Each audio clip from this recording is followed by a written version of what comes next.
찬송하자. 찬송가 807장.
형님들이 한마디 하라고 하시는데 제가 반마디 정도만 했습니다. 사실은 제가 진짜로 정말로 그 책을 못 봤어요. 사실 차 타고 오면서 아버지한테 쪽수의 과일을 좀 봤어요. 특정 과일을 가르치는데 그래서 뭐 그랬다기보다는 그냥 교통을 좀 나눴었어요. 왜냐면 이런 메시지에 제가 접촉된 게 없어요. 근데 참 어떻게 보면 밝아진 부분이 뭐가 있냐면 뭐 키워드를 뱉었는데 새벽, 어둠, 다음날 밝아짐이라는 게 있거든요. 제가 어떻게 보면 제 환경이나 이런 것들 교회 생활 회복되기 전에 어떤 그런 어두운 환경들이 막 몰아쳤어요. 근데 이제 와서 생각해보니 그랬기 때문에 그 새벽을 볼 수 있었던 거예요. 제가 그 어둠에 있지 않았다면 사실 그렇잖아요. 그 별이 지금도 떠 있고 한데 보이지 않는다는 거예요. 밝기 때문에. 어둠이 찾아와야지만 제가 그 새벽을 볼 수 있어요. 그리고 이제 어둠이 지나면 다시 밝은 날이 오겠죠. 근데 그런 것 같아요. 제가 누군지 모르겠지만 그걸 보죠. 그 샛별이 떠 있으면 뭐 그게 실제가 나타났음에도 불구하고 거기에 가지 않은 있다고 하더라고. 그걸 보면 또 제가 어떻게 보면은 교회 생활을 하고 있지만 또는 저희 또래 형제자매도 있지만 저희가 사실 세상 속에 살다 보면 이런 어둠 속에 있어요. 근데 이 어둠만 본다는 거예요. 어떻게 보면 사실 어둠 속에 있다 보면 어둠밖에 보이지 않거든요. 근데 그 안에서 그 환경 속에서 이 샛별을 볼 수 있기를 원합니다.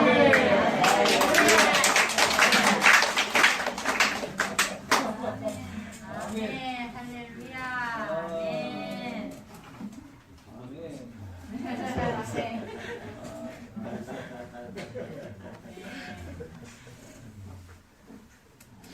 어둠 속에 있을 때 하늘을 보면 별을 보는데 아멘. 하늘을 보면 어둠밖에 없는 그렇지. 네. 주님을 찬양합니다. 네. 교회 생활을 하면 할수록 참으로 산은 높고 고름 깊은 것 같습니다. 왜 그러냐 하면은 지금 이 시대는 어두운 시대고 그분이 이 마지막을 우리를 통해서 그분의 교회를 완성하시고 그분이 오심을 위한 준비를 하기 위해서는 우리의 각자에게 이는 자꾸 많은 환경들을 통해서 우리가 그분의 목적이 이르기 위해서 주님 환경을 주시는 것 같습니다. 지체들이 없다면은 이 길을 가기가 쉽지 않습니다. 하지만 동방박사도 별을 보고 가다가 잠깐 잘못할 때 놓칠 수도 있지만 우리가 이 양떼의 발자취를 따라가듯이 우리가 이 교회의 눈길을 따라가지 않는다면은 아까 노아 방주도 나왔지만 방주를 지을 때는 다 같이 합류했죠. 그런데 정작 그 노아가 방주 안에 들어간 것은 가족뿐이었습니다. 근데 우리가 달리는 자가 빨리 달리다가 넘어지지 가만 서 있는 사람은 안 넘어집니다.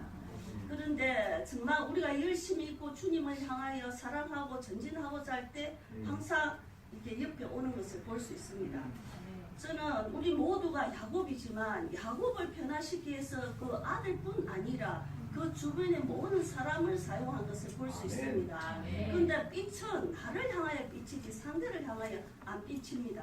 그 빛은 내게 올 때 나의 어떤 어둠, 그다음 나는 네 자신을 모른다는 거죠. 그런데 말씀과 빛이 같이 올 때에 나의 존재가 드러난다는 것입니다. 그래서 우리는 예수 믿기 전에는 우리 어둠의 왕국 안에 다녔지만 우리가 그분을 믿고 진리를 통해서 우리는 하나님의 왕국의 아들의 왕국 안에 들어왔답니다. 이 왕국은 바로 빛의 왕국이라는 것입니다. 그렇기 때문에 정말 이는 생활을 통해서 우리의 존재가 드러나고 폭로될 때 부끄럽고 아프고 하지만 그것이 한편으로는 나를 위한 것일 뿐 아니라 교회를 온전케 하기 위한 것임을 볼 때에 이는 사탄이 항상 이렇게 숨이 있다는 거죠. 그런데 이거를 누굴 잡아먹을까 기다린다는 것입니다. 그래서 우리가 껴있지 않으면은 막 어떤 일에 막 이래 작은 일이든 큰 일이든 넘어가 버려요. 그런데 탁 정신을 차렸을 때 내가 껴있지 못하구나. 내가 무방비하였구나. 이런 걸 느끼면서 정신을 바짝 차리게 되더라고요. 그런데 우리는 이 타락한 사람은 뭐든지 이렇게 그렇게 변명하고 그를 야기시키려 하는 그런 게 습성이 있습니다. 그런데 그분의 빛 안에서 네 존재를 드러낼 때에 우리는 아멘 그렇습니다. 나는 그러한 자입니다. 이렇게 고백할 때에 사탄은 내에서 패배당하는 것을 볼 수가 있습니다. 어쨌든 이 교회 생활은 우리가 지금 변화의 단계에 있기 때문에 이제 이는 교회 생활 통해서 알게 모르게 이는 소극적인 것들이 많이 나옵니다. 많이 나오지만은 우리는 그것을 뒤로 던져버리고 앞에 있는 표태를 향하여 우리는 달리기도 지금 급급한 상태이기 때문에 정말 이 몸 안에서 지체가 없다면 우리는 넘어집니다. 내가 넘어져도 지체 안에 넘어지고 서 있어도 주님 안에 지체들 안에 서 있을 때는 정말 승리할 수 있는 것은 정말 실제적으로 체험한 것을 볼 수가 있습니다. 근데 저는 정말 이런 환경을 통해서 내가 말한 그것이 실제가 되구나. 정말로 저는 이제 요 근래에서 주님은 지금 오시는 주님은 은혜의 주님이 아니고 심판의 주로 오실 겁니다. 심판의 주로 나타나실 때는 우리는 두렵습니다. 내가 행하는 것. 이 장자는 하나님 아들은 하나님의 본성에서 그분의 갈망을 이룰 수 있는 히브리서에처럼 우리는 장자의 종이라는 것인데 이 교회가 그렇기 때문에 이 장자는 책임을 수반하고 또 이 심판의 주로 주님이 나타날 때는 우리의 행위에 대한 것입니다. 행위에 대한 것이기 때문에 정말 이렇게 각자가 주님께 비추시는 빛이 있고 말씀이 있다는 겁니다.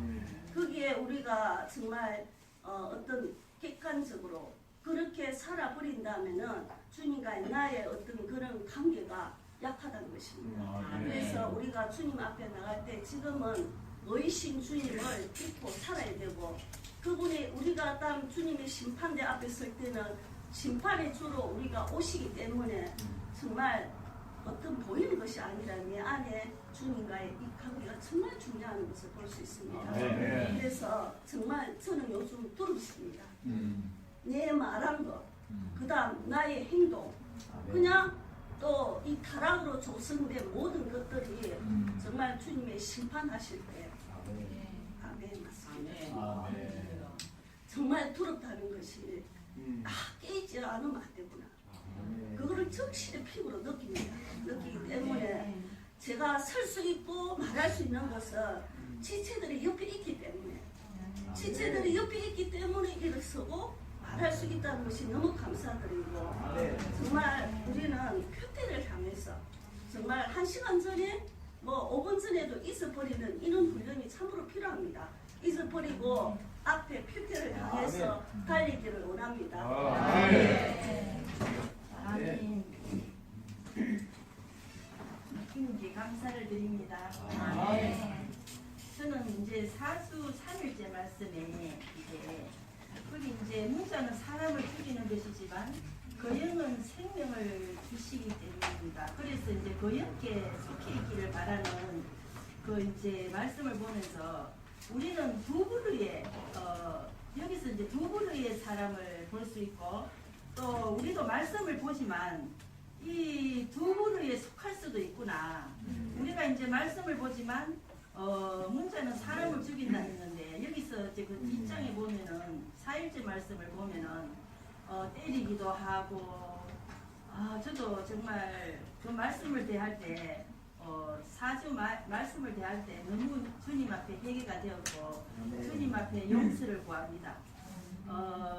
이제 저의 모든 행동과 말들이 자신도 모르게 지체들한테 때리는 상황이 많았었고 그 다음에 이제 하기야 에서와 야곱도 우리 조상들도 하면 그때부터 본성이 그렇게 조성됐기 때문에 야곱도 그런 조상을 보게 되므로 우리의 본성은 그럴 수밖에 없다 이러면서 이제 그래서 이제 주님이 보통 이제 속히 오리라고 정말 그렇게 깨닫고 사는 사람들은 어떻게 보면은 때리거나 또 내가 했는 말이 상대방이 어떻게 생각할까 막 이런 거는 혼이 좋아하는 사탄이 좋아하는 속임수입니다. 정말 주님이 속히 오기를 바란다면은 저도 이제 막 죽음의 총각을 다툴 때는 다른 거 아무것도 생각이 안 나고 주님 하나만 바라보게 되지 생명신 주님만 바라보는데 다른 거는 보수적으로 생각할 겨를도 없습니다.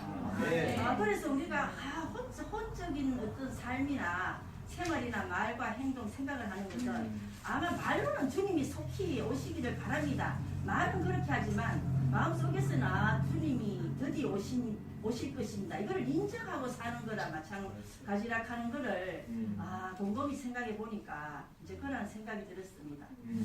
그래서 정말 주님이 또 정말 속히 오신다 하면은 우리가 날마다 진짜 말씀을 통해서 주님이 내 속에서 말씀을 통해서 샛별로 떠올라야 되고 정말 정의의 그 밝아지는 날까지 항상 말씀을 가까이 해야 될 것입니다. 그래서 저는 여기서 이제 볼 때 이스라엘 그 민족들은 하나님의 정벌을 상징하는 경잔대라 했습니다. 정말 우리도 오늘날 정말 금이 모여져가지고 우리 지체들이 금이 하나씩 모여져가지고 그거를 쳐고 두드려가지고 정말 단체적인 몸 몸을 지금 형성하고 있습니다.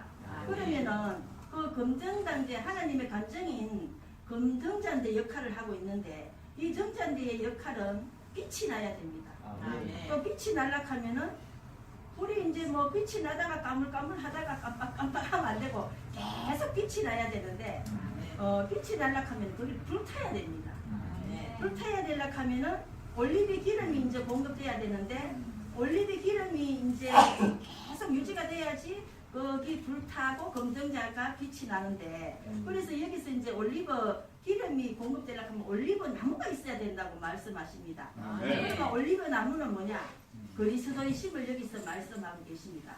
우리는 날마다 이 말씀을 대하면서 그 올리브 나무 시발점에서 시작하려고 하면 항상 그 영에 속해 있고 말씀을 대하면서 새별이신 주님을 정말 그 별빛을 보고 따라가고 새별이신 주님이 떠오를 때까지 베레아 사람들처럼 무슨 말씀이나 한 단어를 대할 때 정말 이것은 무슨 뜻일까?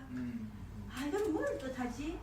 이렇게 했을 때 제 속에서 말씀을 볼 때 새별이 떠오를 것이고 정오의 밝음까지 나아갈 것입니다. 우리는 이것이 그 유대인들처럼 말씀은 보고 있어도 그것이 혼에 속해 있고 나를 죽이는 역할로 끝나는 것이지 정말 영에 속해 있고 생명을 이제 공급하고 이렇게 주님 속히 오시옵소서 정말 날마다 이렇게 하락하면 우리 영에 속해 있고 날마다 말씀을 대하면서 그렇게 살아야 할 것입니다.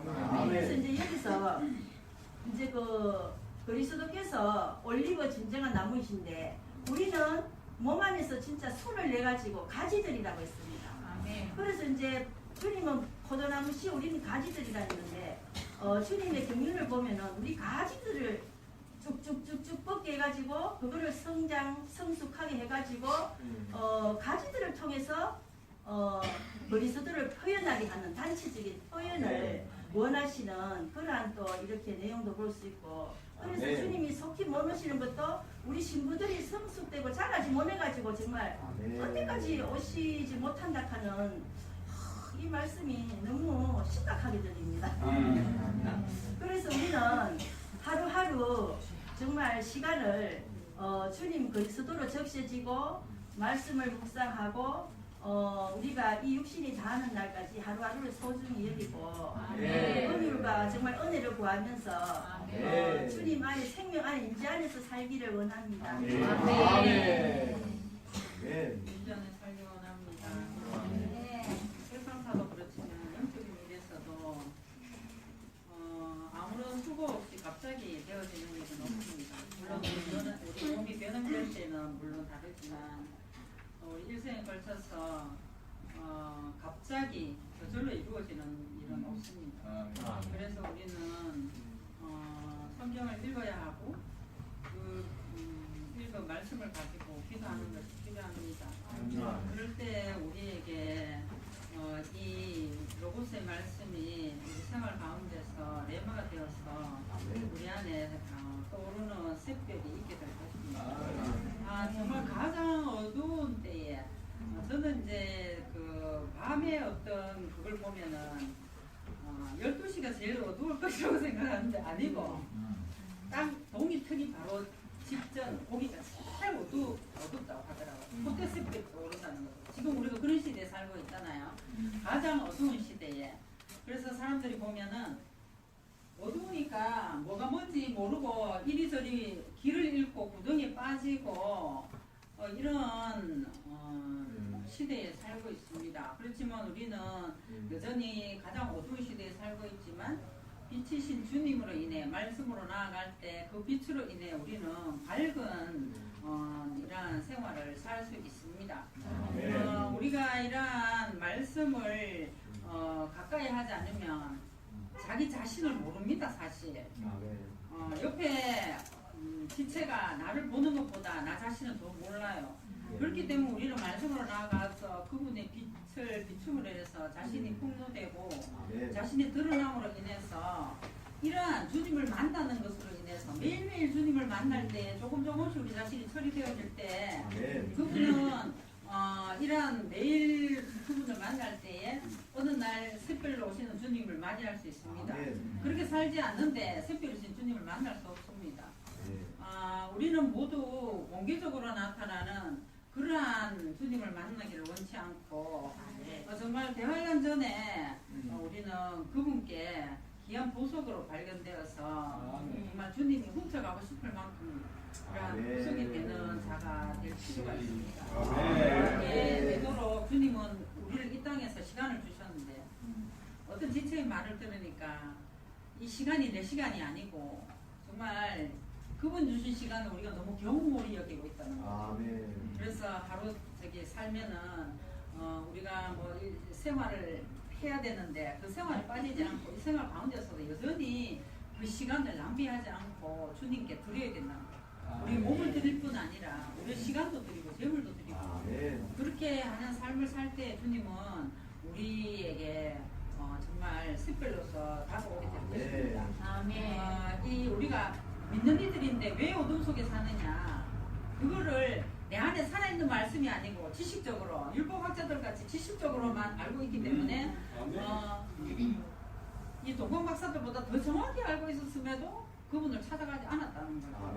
그래서 그러한 동방 박사들이 우리가 될 필요가 있어야 하고, 이러한 우리가 이 땅에서 주님이 주신 시간 안에서 말씀 안에서 날마다 빛비춤 받고 우리가 어떻게 행해야 할 길을 알게 되고, 또한 이러한 우리 안에 저장된 말씀으로 인하여 올리브 기름을 흘러내는 생명의 또 통로가 되어야 합니다.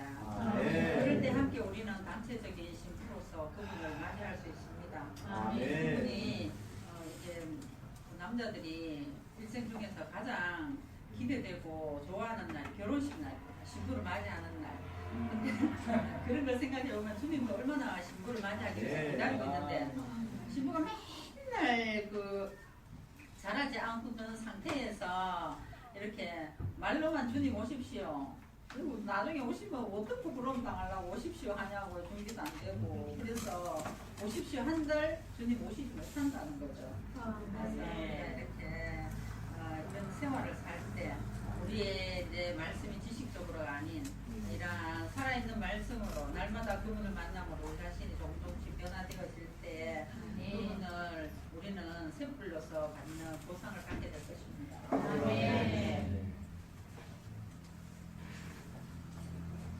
메시지 전체 보다는 시설에 구성하신 것처럼 주님의 오심에 있다기보다는 우리의 준비에 있습니다. 그 준비가 되어 있지 않는다면 주님의